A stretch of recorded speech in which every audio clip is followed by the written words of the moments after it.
Parce que nos villes se transforment perpétuellement, nous avons le devoir de recycler tous ces matériaux. Iprema, votre partenaire pour un développement durable. Je t'écris ces quelques lignes pour te dire que, oui, je suis prêt à faire un petit bout de chemin avec toi. PS, quand je parle de bout de chemin, je veux dire départ de chez moi, arrivé au boulot, puis retour maison si possible, tous les jours. Merci à toi. Le covoiturage, c'est convivial, économique et écologique. Avec le covoiturage, Saint-Quentin en Yvelines vous propose une nouvelle façon de vous déplacer. Les inscriptions et les infos sur www.covoiturage.aglo-sqy.fr.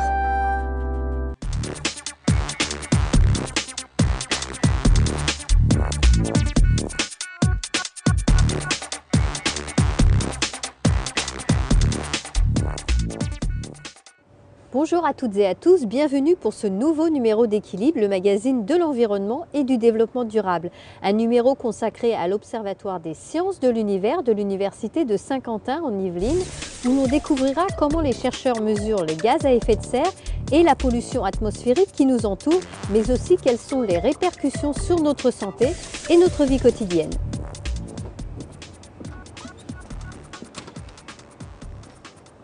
Nous allons en premier lieu aborder la problématique du gaz à effet de serre avec vous, Michel Ramonet. Bonjour. Bonjour. Et merci de nous accueillir. Nous nous trouvons dans le laboratoire des sciences du climat et de l'environnement. Alors, qu'est-ce que le gaz à effet de serre? Parce que c'est quelque chose dont nous avons besoin malgré tout. Donc, les gaz à effet de serre sont le principe de l'effet de serre, donc c'est des molécules qui sont présentes dans l'atmosphère à des faibles quantités, soit naturellement, soit émis par les activités humaines, et qui vont donc capter le rayonnement thermique émis par la Terre pour provoquer donc un réchauffement des basses couches de l'atmosphère. Donc il y a effectivement un effet de serre naturel, principalement par la vapeur d'eau et le gaz carbonique, donc qui ont un effet bénéfique, puisque ça permet d'avoir une température moyenne de 15 degrés à peu près au lieu de moins 18 degrés. Mais le fait que les activités humaines émettent davantage de ces gaz à effet de serre, tels que le CO2, le méthane ou le protoxyde d'azote, font qu'on a une augmentation, disons, de ce forçage radiatif de l'atmosphère et donc un risque d'augmentation de température de la basse atmosphère. D'accord. Et donc, ces gaz à effet de serre sont provoqués principalement par quelles activités? Pour le principal gaz à effet de serre additionnel, donc en plus de l'effet de serre naturel, c'est le gaz carbonique, et il est principalement émis par le fait que les activités humaines utilisent beaucoup d'énergie dite d'origine fossile, telle que le pétrole, le charbon, le gaz, pour toutes sortes d'utilisations sur l'énergie. À chaque fois qu'on utilise du pétrole, du charbon, oui, d'énergie fossile, on va émettre du CO2, plus ou moins en fonction du type d'énergie qu'on utilise. Pour les autres gaz à effet de serre, tels que le méthane ou le protoxyde d'azote, il y a aussi des émissions par l'utilisation des énergies fossiles, mais il y a également des émissions par les activités agricoles. L'utilisation d'engrais, par exemple, va provoquer des émissions de protoxyde d'azote dans l'atmosphère, etc. Il y a tout un jeu d'activités humaines qui provoquent des émissions de CO2, méthane, N2O, qui sont les trois principaux gaz à effet de serre additionnels. D'accord. Alors, quelles sont ces conséquences, en fait, de ces gaz additionnels sur l'effet de serre? Qu'est-ce que cela engendre? C'est comme si on augmentait, disons, la couverture que l'on a au-dessus de la Terre, qui va donc capter davantage le rayonnement thermique émis par la Terre, et donc provoquer un réchauffement et possiblement un changement climatique à grande échelle. Donc nous, notre rôle, c'est de mesurer ces gaz à effet de serre, puisque autant on connaît relativement bien les émissions anthropiques par les villes ou par les centrales thermiques, autant on connaît très mal ce qui est absorbé par les écosystèmes terrestres ou océaniques. D'accord. Eh bien, merci beaucoup pour cet éclairage, en tout cas. Nous l'avons vu, la principale source de gaz à effet de serre demeure les centrales thermiques. Elles sont au nombre de 7 en France. Nous nous sommes rendus dans la centrale thermique de Porcheville, dans le nord des Yvelines, pour voir quelles précautions étaient prises quant à ces émanations justement dans l'atmosphère. Regardez.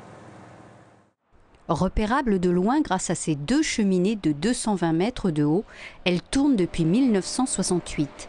La centrale thermique de Porcheville alimente en électricité Paris et sa région en cas de pic de consommation. Une activité essentielle, mais les centrales thermiques rejettent des oxydes de soufre, d'azote et d'importantes quantités de CO2, principal gaz à effet de serre. Fioul, charbon, gaz, ces centrales fonctionnent à l'aide d'énergie fossile. Dès 2008, EDF a modifié la qualité du combustible utilisé. Nous utilisons un fuel TTBS, donc très très basse teneur en soufre, avec moins 1% de soufre dans le fuel, donc de façon à respecter les normes environnementales qui sont décrites dans notre arrêté préfectoral. De plus, une directive européenne devrait s'appliquer dès janvier 2016. Elle impose de nouvelles normes concernant les centrales thermiques. EDF a devancé cette directive. La combustion d'une unité de production a été modifiée en 2011. 25 millions d'euros ont été investis pour diviser par 3 les émissions de dioxyde d'azote. En France, l'énergie thermique ne représente que 8% pour 80% d'énergie nucléaire. L'association Yvelines Environnement pointe surtout du doigt les autres grands pays.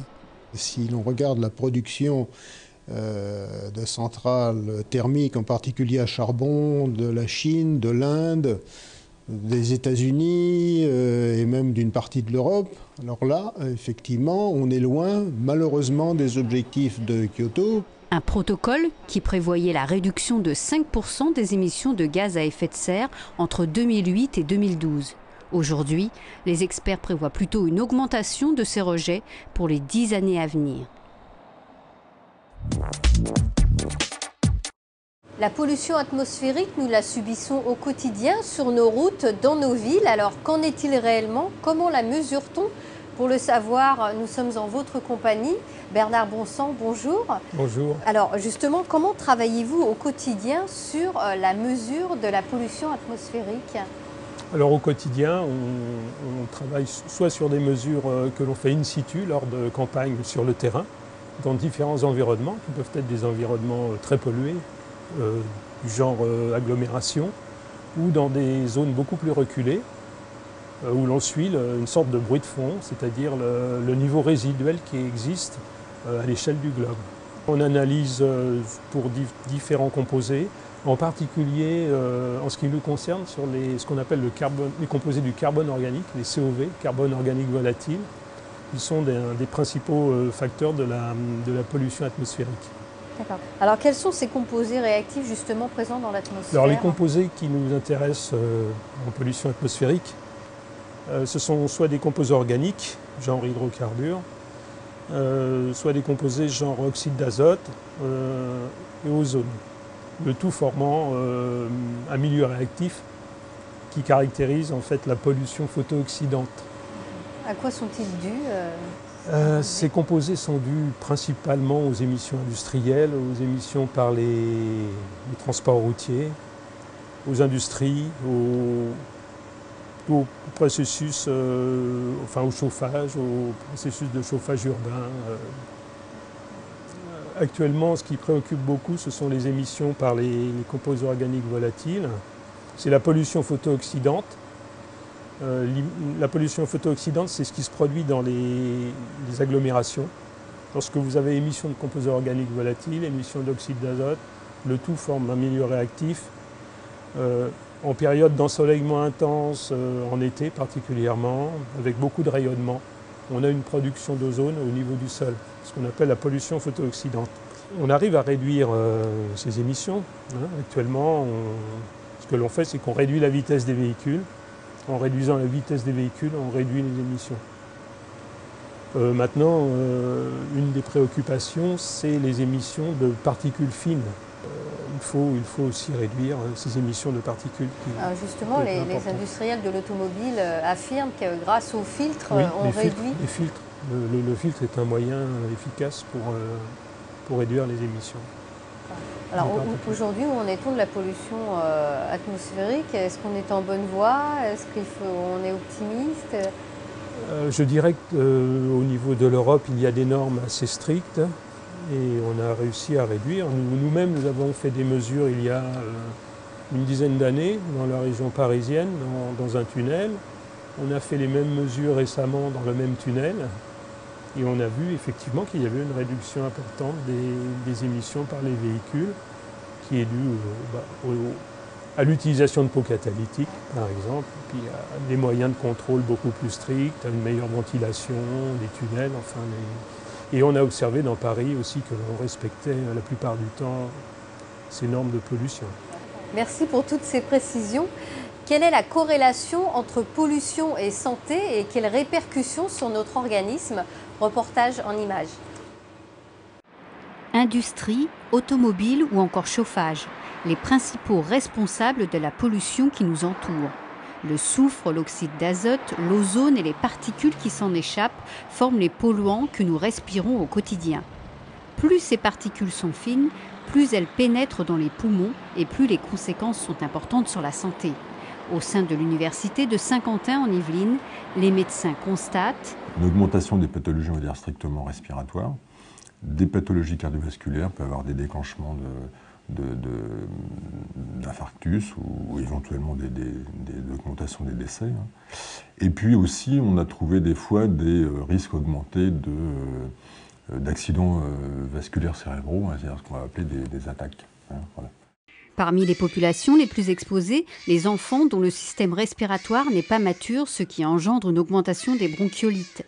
Les personnes âgées dont les fonctions vitales sont amoindries.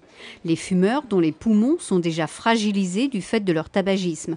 Les sportifs dont les efforts respiratoires sont accrus et les femmes enceintes qui se trouvent dans une situation de consommation de ressources augmentée. Mais l'air n'est pas le seul espace pollué. L'eau que nous buvons emmagasine aussi des polluants. On retrouve des concentrations d'antibiotiques, on retrouve des concentrations de produits chimiques à des niveaux qui peuvent être faibles. Mais encore une fois, s'il n'y a pas d'effet seuil, je veux dire, même des niveaux faibles répétés, absorbés régulièrement, peuvent avoir un effet. Et là, on a un domaine qui s'appelle le domaine des perturbateurs endocriniens, c'est-à-dire des produits qui vont modifier le fonctionnement hormonal, notamment des personnes. Cette contamination de l'eau pourrait être l'une des pistes engendrant la baisse de la fertilité. Dès aujourd'hui, les espaces urbains doivent être repensés. Il est impératif de développer l'urbanisme, les espaces verts, l'organisation des transports et le développement d'emplois locaux dans un même schéma pour répondre aux problèmes de pollution sur la santé.